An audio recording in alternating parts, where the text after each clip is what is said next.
నేను ఈరోజు ఉస్మానియా యూనివర్సిటీ విద్యార్థి విభాగం ఉస్మానియా యూనివర్సిటీ విద్యార్థి తరపున ఈరోజు మహిళా కమిషన్ నేను ఒక్కటే క్వశ్చన్ అడగదలుచుకున్నా.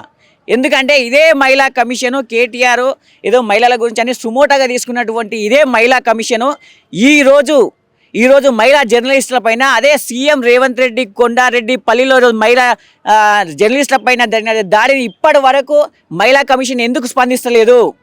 అంటే మీ కాంగ్రెస్ పార్టీ నాయకుడు అయినటువంటి మీ ముఖ్యమంత్రి రేవంత్ రెడ్డి ఊరేనా?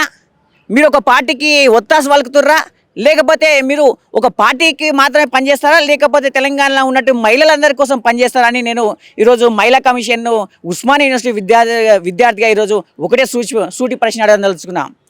మీరు మహిళా కమిషన్ వెంటనే సుమోటోగా ఈరోజు కొండారెడ్డిపల్లిలో జరిగినటువంటి సంఘటన, మహిళా జర్నలిస్టుల పైన జరిగినటువంటి సంఘటనను సుమోటోగా తీసుకోవాలి.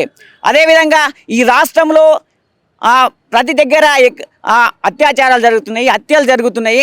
మీరు ఎందుకు సుమోటోగా తీసుకుంటలేరు?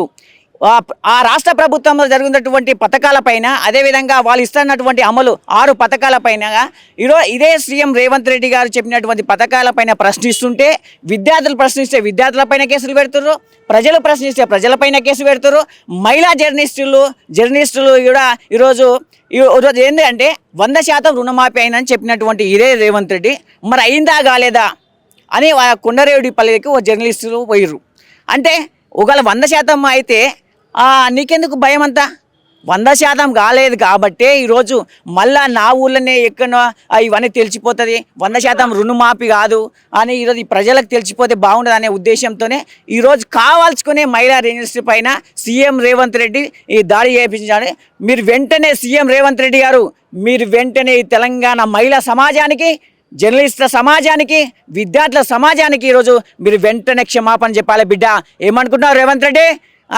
నీవు గుండాయిజం అనుకుంటున్నావా? ఈ తెలంగాణ గడ్డ ఉద్యమాల గడ్డ, ఇది పోరాటపోయినటువంటి తత్వం ఉన్నటువంటి గడ్డ. ఇక్కడ పోరాడే తత్వం ఉంది. నువ్వెంత అణిచివేస్తే తెలంగాణ సమాజంలో ఉన్నటువంటి మహిళలైనా కానీ, విద్యార్థులైనా కానీ, యువకులైనా ఇంకా ఎక్కువ పోరాటం చేస్తారు. ఇదే ఆర్ట్స్ కాలేజ్ ఉస్మానియా యూనివర్సిటీ విద్యార్థుల నుంచి ఈరోజు ఒకటే చెప్తున్నా, మీరు వెంటనే మహిళా సమాజానికి, మహిళలకు క్షమాపణ చెప్పాలి.